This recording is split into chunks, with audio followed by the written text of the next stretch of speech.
네, 자, TAT 2급 제52회 기출문제풀이 이론시험부터 같이 공부해 보겠습니다.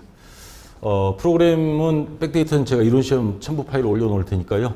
수험번호 C52 18개, 그 다음 이름, 편의상 A형으로 통일하겠습니다. 감독권 확인번호 TM2번, 합격률이 41.7%입니다.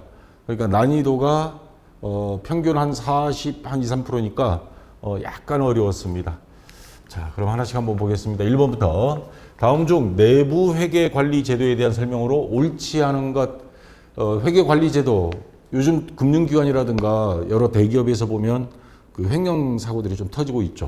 자, 그래서 관리 회계 제도 내부, 외부는 그 외감법이라고 합니다. 외부 감사에 의한 법률. 공인회계사한테 반드시 그 법인들은 특히 상장된 법인, 증권회사에 감사를 받아서 감사 의견 보고서를 받아야 됩니다. 그리고 회사도 그 내부에 감사실 이런 데들이 있죠. 자, 이 사람들이 내부적으로 여러 가지 재고 파악부터 해서 관리를 하는데 옳지 않은 거 찾아라 하는 겁니다. 내부 관리 회계 제도는 회사의 재무제표가 기업 회계 기준에 따라서 적정하게 공시됐는지 합리적 확신을 제공하기 위해 설계 운영되는 통제 제도다. 다시 말해서 신뢰성을 확보하기 위한 것이다 이 말입니다. 기본 취지는 신뢰성. 그 회사의 장부가 맞는 건지. 그 다음에 그 범위로 들어가서 첫 번째는 자산이 보호. 이게 무슨 말이냐 하면 재고자산이 장부하고 맞는지. 그래서 흔히 우리 그 재고 파악이라는 거 있죠. 그래서 수시로 불시에해서 직원들이 나쁜 마음을 갖지 않도록 예방 통제 목적으로 하고, 그 다음 주기적으로 재고 실사하고 적발도 하고, 그 다음에 부정방지 프로그램 운영. 두 번째, 내부 고발 제도 및 내부 고발자 보호 프로그램. 실제 현실은 이렇지는 않죠. 내부 고발자가 피해를 입는 경우가 있는데, 이게 이제 활성화가 되면 비리를 직원들이 알겠죠. 그래서 자기 내부 고발을 했을 때 이 사람에 대해서 보상금도 주고, 그리고 오히려 진급도 시켜줘야 됩니다. 그래야 그 회사가 부정부패가 없이 가져가니까. 자, 핵심은 이겁니다. 그래서 다음 중 내부 회계관리제도에 대한 설명으로 옳지 않은 것. 기업은 내부 고발자를 보호하는 프로그램을 갖춰야 한다. 아까 있는 내용이 좀 맞고요. 외부에 공시되는 재무제표의 신뢰성 확보를 주된 목적으로 한다. 자, 신뢰성 확보, 재무제표, 신뢰성 확보가 가장 기본 원칙이라 그랬죠. 맞고요. 회계감사를 수행하는 외부 감사인이 따라야 할 감사 절차를 규정. 외부, 이건 내부 감사입니다. 외부 감사는 공인회계사가 해요. 말 그대로 전혀 우리 회사하고 연관성이 없는, 그래서 경영자들이 위탁을 하죠. 감사 그 수수료도 많이 주고. 그래서 절차를 규정하는 거는 내부 회계관리제도가 아니고 외부입니다. 그래서 요게 틀린 것. 재고자산이 보관된 착고에 대한 물리적 접근을 통제하는 것도 내부 회계 관리제도 범위에 포함된다. 재고 파악도 하지만 보안, 이 잠금 장치들이 잘 돼 있는지 그런 걸 확인하는 겁니다. 그래서 자, 맞는 거고요. 3번이 정답이 되겠습니다. 자, 그 다음 2번 문제, 계산 문제가 나왔는데, 다음은 주식회사 항공이 매출채권 대손 관련 자료이다. 이를 토대로 매출채권 기말 잔액을 계산하면 얼마인가? 자, 8월 20일 거래처 파산으로 매출채권 6만 원이 대손 확정되다. 자, 여기 대손 충당금 계정을 보면 설정하면, 자, 이거 지난달에 전년도에 설정해서 넘어온 겁니다. 그 중에서 6만 원을 8월 20일 못 받게 돼서 대손 충당금으로 썼어요. 그럼 현재 대손 충당금은 얼마? 4만 원이 남겠죠.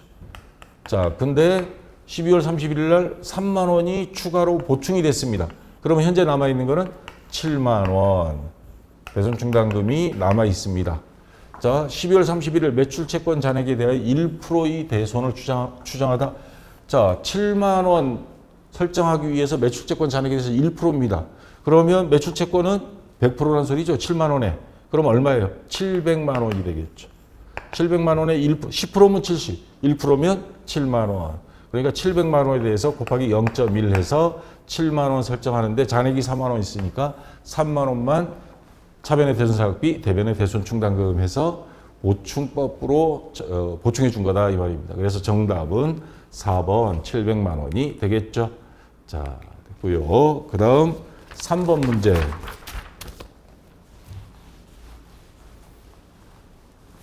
자, 재고 자산에 대한 문제입니다. 다음은 주식회사 항공이 기말 재고 자산 평가와 관련된 자료이다.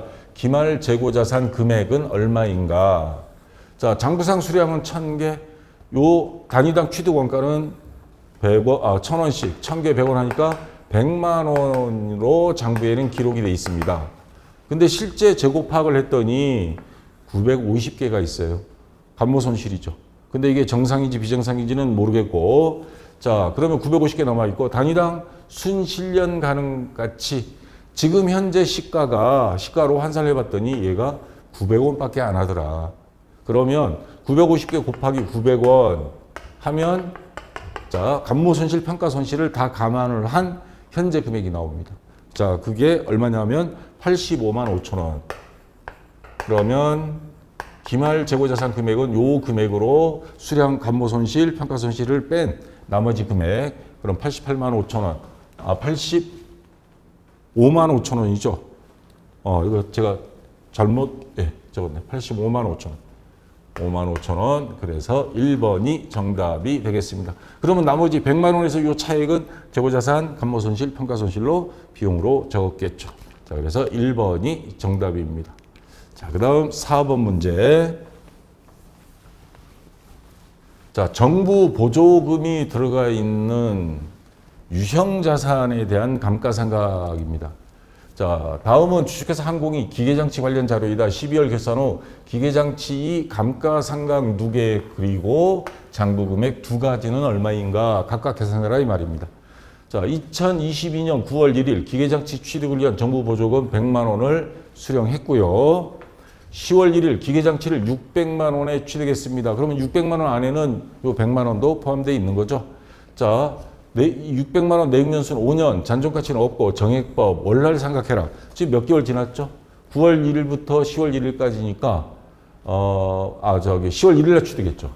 그러면 10, 11, 12, 3개월입니다. 자, 그러면 600만 원에 대해서 취득원가 마이너스 잔존가액은 제로, 내용연수는 5년. 자, 그럼 얼마예요? 5일은 120만 원이죠.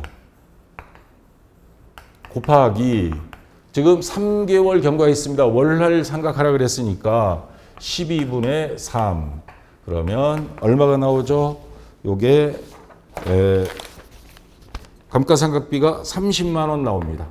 3개월치 30만 원. 자, 그러면 감가상각 누계액은 여기 30만 원, 4번과 2번 둘 중에 하나입니다. 자, 그다음 장부금액인데 보조금이 없다면 600만 원에서 요 감가상각 누계액 30만 원 빼면 570만 원이 되는데 문제는 보조금을 받았다 이 말이에요. 보조금을 받았을 때 기업회계 기준을 어떻게 하냐면 정부 보조금 수령 시 장부 금액 계산은 유형자산 장부 금액, 지금 유형자산 장부 금액은 얼마예요? 600에서 감가상각 누계액 30만 원 빼니까 570만 원이죠. 570만 원에서 마이너스 정부 보조금 잔액을 빼면 보조금 수령한 유형자산의 장부금액이 됩니다. 그러면 정부 보조금은 100만 원인데 잔액은 도대체 뭔 말이냐? 요 100만 원에 대해서도요, 똑같이 12분의 3 곱하기를 합니다. 그러면 나누기 5년. 그러면 1년치가 얼마예요? 20만 원이죠. 20만 원 곱하기 12분의 3 월날 계산하는 겁니다. 그러면 요 금액이 나오겠죠? 5만 원이 나옵니다. 자, 그러면 100만 원에서 보조금 잔액이라고 그랬습니다. 100만 원에서 5만 원 빼면 얼마? 95만 원이 됐죠. 자, 그러면 570만 원에서 95만 원을 뺍니다. 그러면 얼마가 나와요? 475만 원. 475만 원.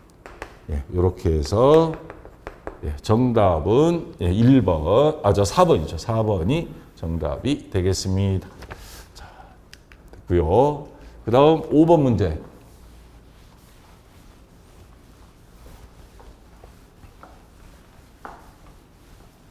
자, 다음은 주식회사 항공이 상품 관련 자료이다. 매출 총이익은 얼마인가? 매출 총이익 계산하려면 어떻게 해요? 매출 총이익은 순매출액 마이너스 매출 원가죠. 자, 그 다음 매출 원가는 자, 여기 자료들 주어졌죠? 자, 매출 원가는 기초재고액 10만 원 플러스 순매입액 40만 원 마이너스 기말상품 재고액 5만 원. 자, 그럼 얼마예요? 50만 원, 45만 원. 예. 45만 원이 매출 원가입니다. 자, 그다음 단서가 하나 더 있습니다. 지금 매출액을 몰라요. 매출액을 모르면 매출 총익을 계산할 수가 없습니다. 근데 매출 총이익률은 20%라 그랬습니다. 그럼 반대로 이익이 20%면 원가는 80%라는 소리죠. 이 매출 원가 금액 계산했어요. 요게 80%다 이 말입니다. 그러면 요 45만 원 곱하기 나누기 0.8 하면 그러면 매출액이 나옵니다. 자, 매출액 요 나누기 계산하면 여러분도 한번 계산해 보세요. 56만 2,500원이 나옵니다. 요게 이해가 안 되신다 그러면 이번엔 거꾸로 해 보세요. 이게 매출액이다 만약에. 매출액에 곱하기 0.8 하면 요 금액이 나왔죠. 매출액의 80%가 원가니까. 그러면 이익은 곱하기 0.2 56만 2,500원 곱하기 0.2를 해보세요. 자, 그러면 자 금액이 나오겠죠. 11만 2,500원이 나옵니다. 자, 이렇게 해도 되고 공식이 대입해도 됩니다. 매출액 56만 2,500원 56만 2,500원 마이너스 매출원가 아까 우리 계산한 거 45만 원. 그러면 마찬가지 11만 2,500원 이렇게 나오겠죠. 이렇게 정석대로 해도 되고요. 그래서 정답은 2번이 정답이 되겠습니다. 자, 됐고요. 자, 그다음 6번 문제.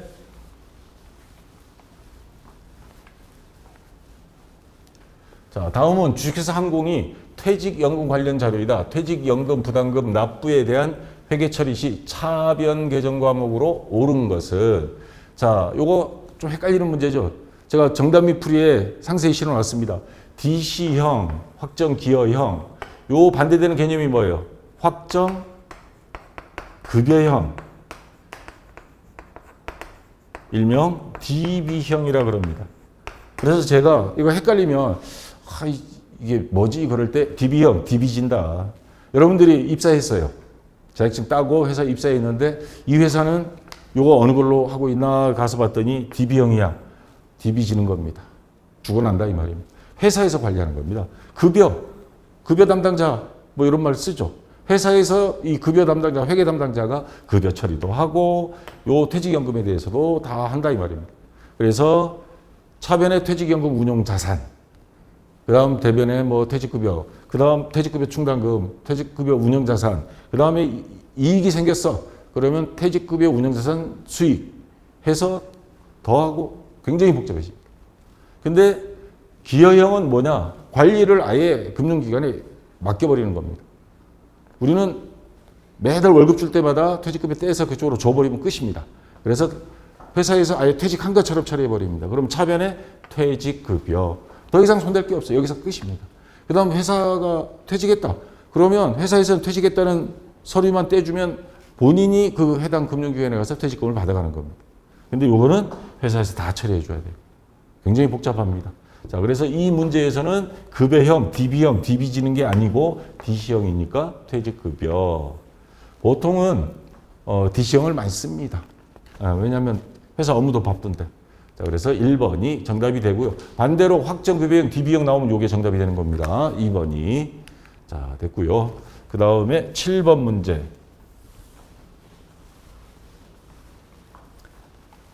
자, 복잡한 문제 나왔습니다. 사채에 관련된 거. 요거 사채만 가지고도 1시간 수업을, 제가 이론 수업을 했었죠. 그 전산세무 2급에서. 자, 주식회사 항공은 2022년 1월 1일에 다음의 조건으로 사채를 발행하였다. 2022년 말 손익계산서상 사채 관련 이자 비용은 얼마인가? 사채가 뭐예요? 신체 포기각서, 조직폭력배 그 사채가 아닙니다. 회사 사자입니다. 회사에서 발행한 채권. 회사는 채권을 발행해서 자금 조달도 많이 합니다. 금융기관에서 대출도 받아오지만 자, 액면 금액 100만 원, 액면 이자율 5%, 매년 말 이자 지급, 만기 3년. 100만 원 주고, 100만 원 받고 채권 딱 주고 일종의 차용증입니다. 이자는 연 5% 줄게요. 해서 3년 후에 교환하는 조건으로. 자, 근데 회사는 이게 언제 부도가 날지 모르잖아요. 그래서 대기업이라든가 인기 있는 회사는 괜찮은데 옛날에 뭐 대우그룹, 대기업도 부도가 났는데 자, 그래서 보통 할인 발행합니다. 자, 얼마에? 97만 4천 원에 할인 발행하면 요 이자로는 부족해. 은행에 뭐 적금 차라리 3, 4% 먹고 말지. 그런데 1% 더 줘요.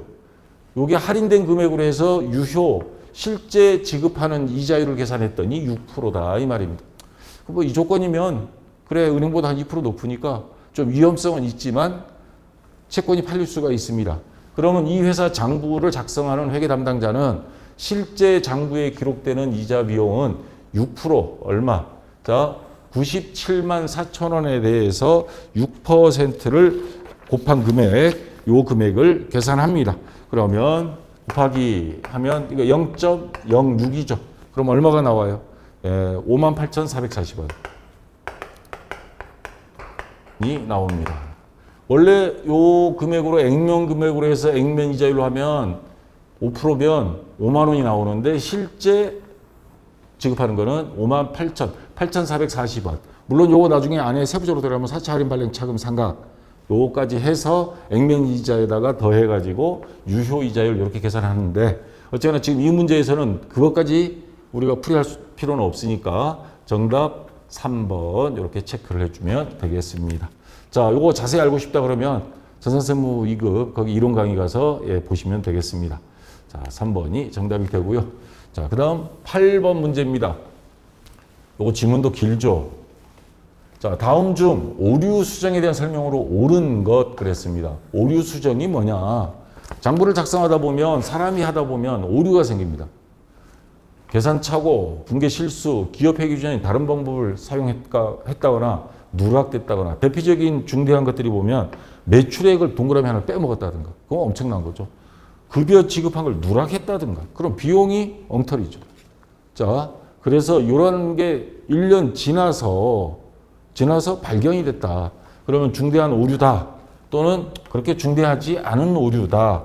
뭐 계정 분류, 계정 과목을 잘못했다든가 근데 금액상으로 뭐 큰 오류가 아니다 하면 중대하지 않은 오류 하는데 자, 문제는 중대한 오류일 때는 전기분 재무제표, 전년도 재무제표를 다 수정해서 재작성하고 공시를 올려야 됩니다. 특히 상장된 회사는 더 말할 나위도 없죠.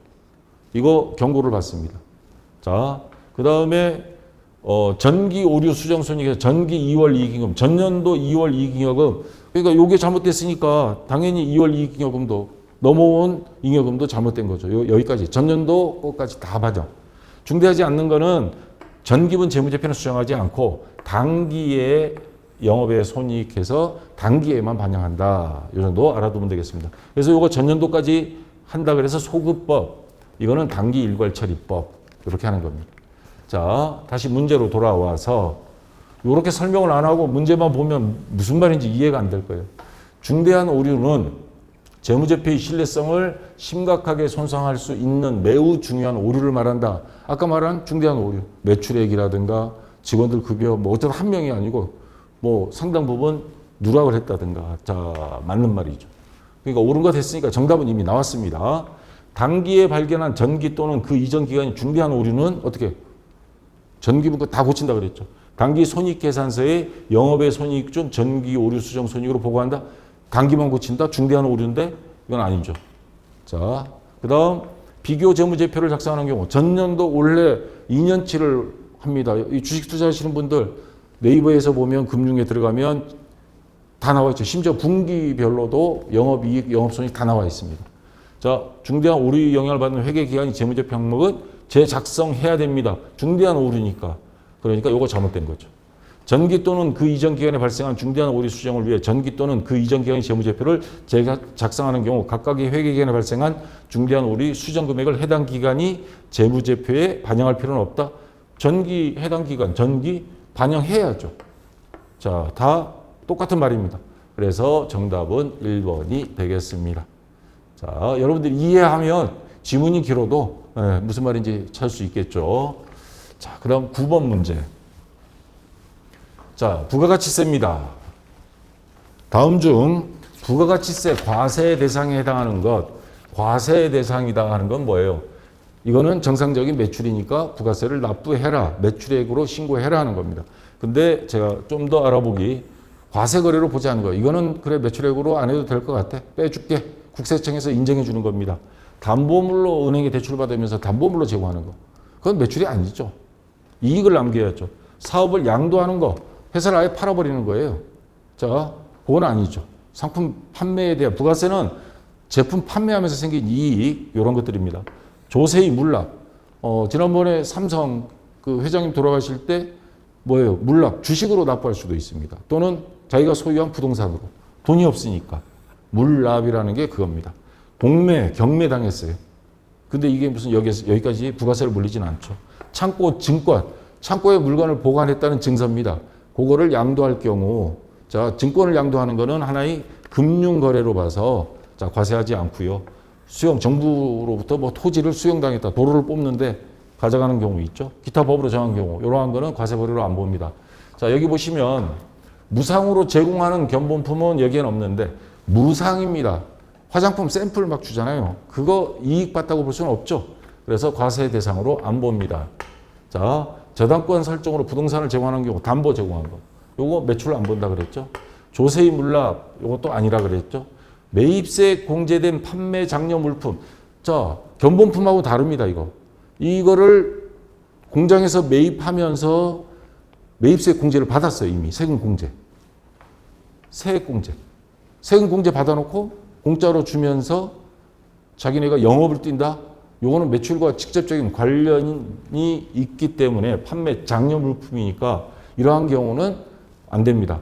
공제가 안 됐다면 모를까. 이런 경우는 부가세를 신고해야 되는 과세 대상이다 이 말입니다. 그래서 4번이 정답이 되고요. 자, 그 다음 10번 문제. 자, 면세에 대한 게 나왔습니다. 이거 항상 빠지지 않고 나오죠. 면세. 조금 복잡해도 알아둘 필요가 있습니다. 다음 중 부가가치세 면세에 해당하는 금액을 계산하면 얼마인가? 자, 면세. 요거 앞에 이론 강의할 때 기초생활 필수품, 가공되지 않은 식료품, 농수축산물 같은 거, 수도, 연탄, 여객 운송인데 단 항공기, 고속버스, 여기서 말하는 고속버스는 우등, 좀 돈 있는 사람들 타는 거, 전세버스, 택시, 요러한, 그 다음에 KTX 같은 거, 요러한 것들은 해당이 안 됩니다. 일반적인 마을버스, 시내버스, 지하철, 그 다음 또 우등이 아닌 일반 고속버스, 요러한 것들은 면세 대상입니다. 자, 그 다음 국민후생. 여러분 병원에 가면 부가세 따로 내는 거 없죠. 자, 그 다음에 주택과 관련되는 것들, 우표, 수집용 우표는 아닙니다. 이건 아니고요. 자, 그 다음에 도서, 신문. 여러분들 수험서 같은 거 살 때, 책 살 때 부가세 별도로 해서 돈 계산한 적 없을 겁니다. 자, 이러한 것들이 들어갑니다. 자, 그러면 도서 대여. 도서, 요거 면세죠. 그 다음에 일반 고속버스, 우등 고속버스가 아니고 일반 고속버스입니다. 면세 해당됩니다. 아까 우표는 수집용 우표는 안 된다 그랬죠. 신문사 광고. 신문은 면세예요. 근데 광고는 아닙니다. 여기 보시면 단 광고는 과세 대상임. 요거는 면세에서 인정을 안 합니다. 그래서 요거 두 개 합친 거 15만 원 해서 1번이 정답이 되겠습니다. 자, 됐고요. 그 다음 11번 문제. 자, 다음은 컴퓨터 제조업을 영위하는 주식회사 항공의 2022년 1기 부가가치세 확정 신고 2022년 1월 1일부터 6월 30일입니다. 자, 이를 토대로 부가가치세 납부세액을 계산하면 얼마인가? 단 모든 거래 금액은 부가가치세가 포함되어 있지 않고 필요한 세금 계산서는 적법하게 수취하였다. 그러면 매출세액 마이너스 매입세액이죠. 부가가치세는. 자, 매출액 5천만 원이에요. 그러면 곱하기 0.1. 그러면 500만 원입니다. 매출세액. 자, 이거는 매출세액이고요. 여기서 매입세액을 빼주면 됩니다. 자, 직수출액은 영세율이에요. 곱하기 0%니까 얘는 아무 0이고요. 부가세가. 컴퓨터 부품 매입액 1,100만 원. 배달용 배달용 톤이라고 나와 있는데, 이거 제가 오타를 못 본 것 같네요. 배달 몇 톤? 11번 문제. 자, 배달용 1톤이네요. 예, 1톤. 요거 제가 글자 빼먹은 것 같습니다. 1톤 트럭 구입액 2,500만 원. 요것도 마찬가지 정상적으로 매입세 공제받을 수 있습니다. 근데 거래처 증정용 선물 구입액, 이거 접대비죠. 접대비는 불공이라 그랬죠. 안 됩니다. 그러면 1,100만 원에 2,500만 원 하면 3,600만 원 곱하기 10% 곱하기 0.1 하면 얼마예요? 360만 원. 360만 원. 이게 매입세액입니다. 500만 원에서 360만 원 빼면 140만 원이 되죠. 예, 그래서 정답은 2번이 되겠습니다. 자, 됐고요. 자, 그다음 12번 문제.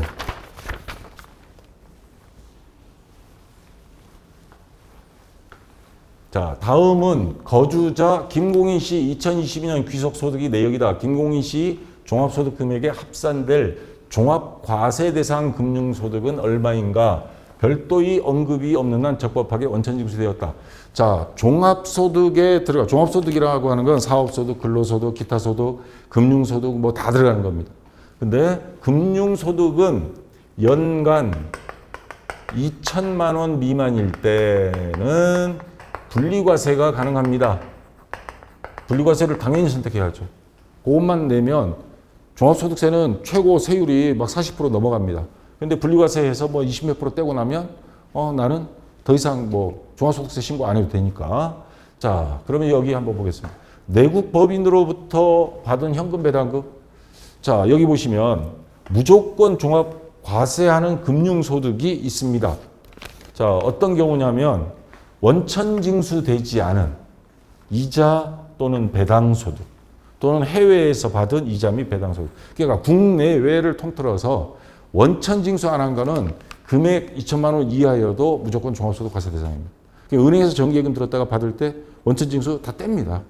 배당금 받을 때 다 떼고요. 자, 떼는 게 좋습니다. 그래야 나중에 종합소득 신고를 안 해요.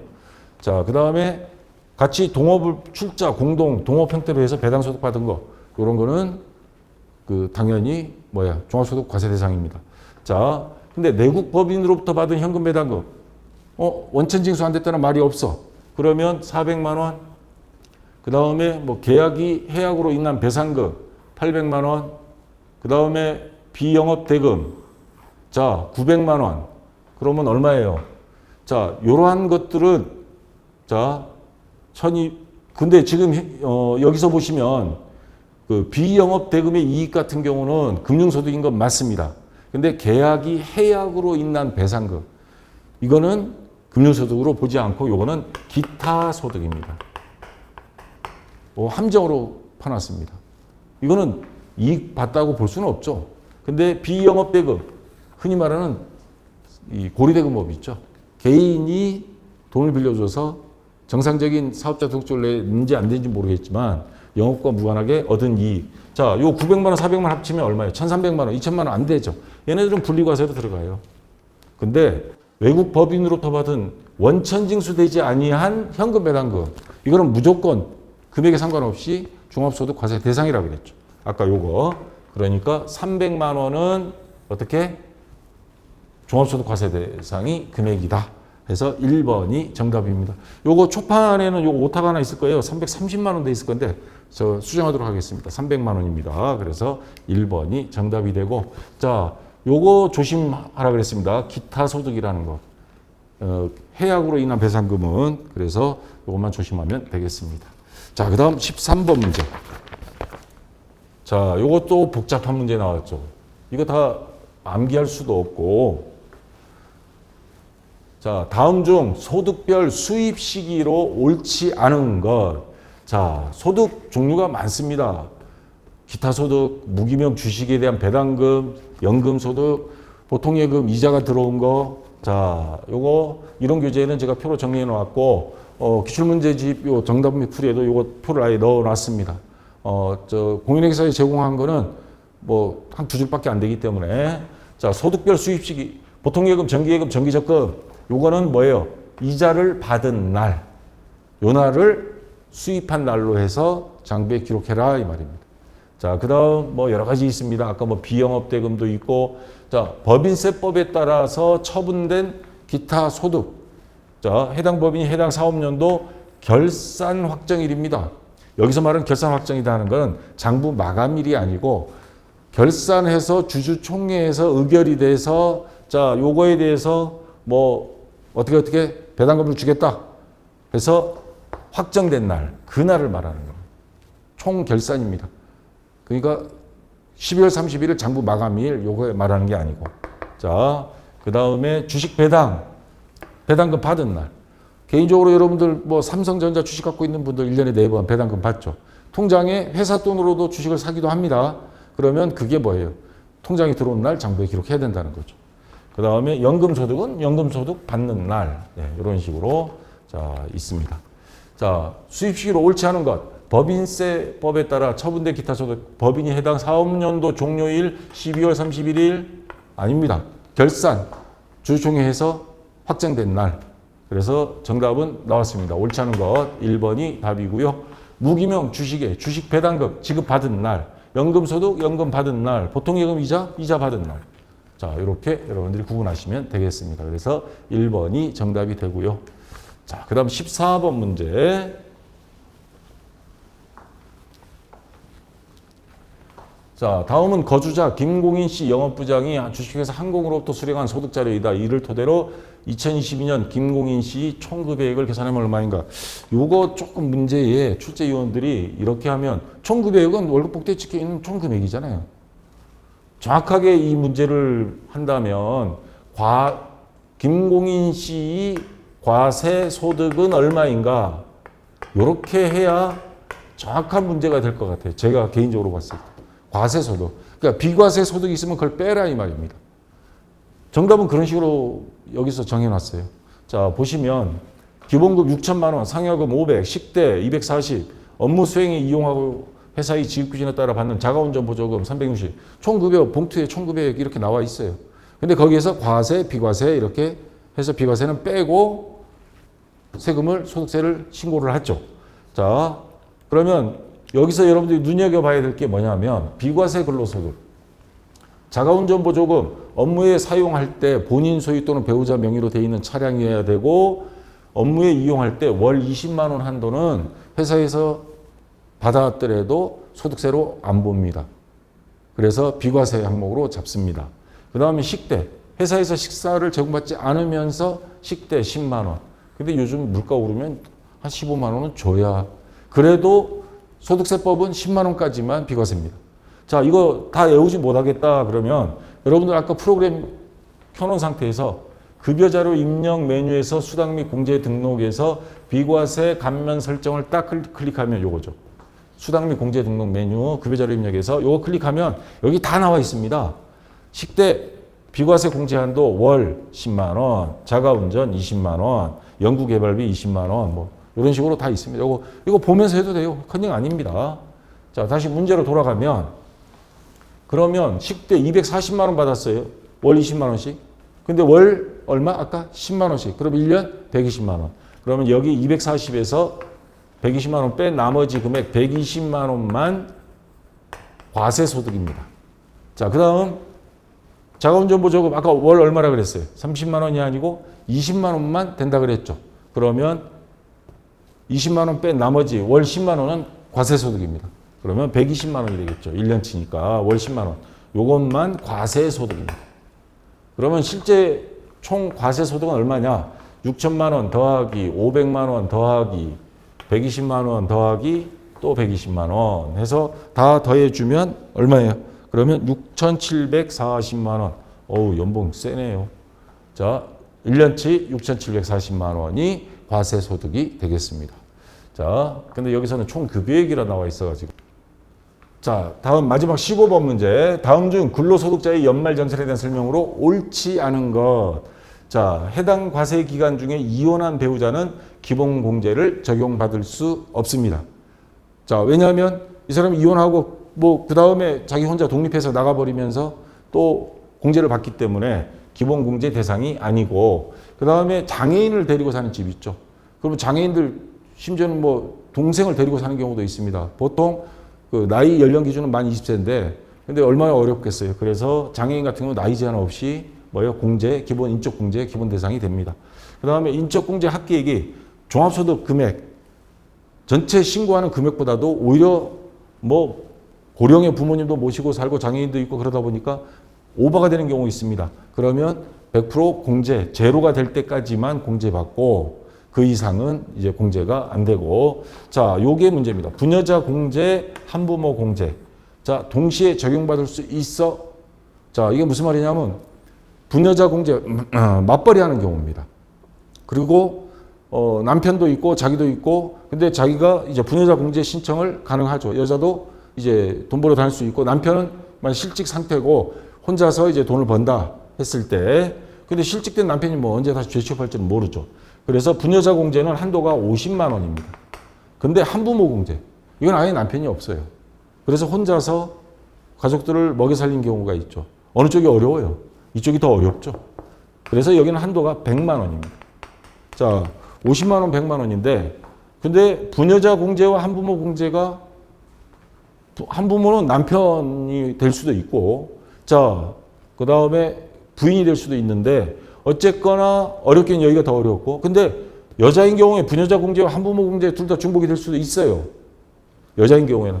그렇다고 두 개 해서 150만 원 안 됩니다. 큰 거 100만 원으로.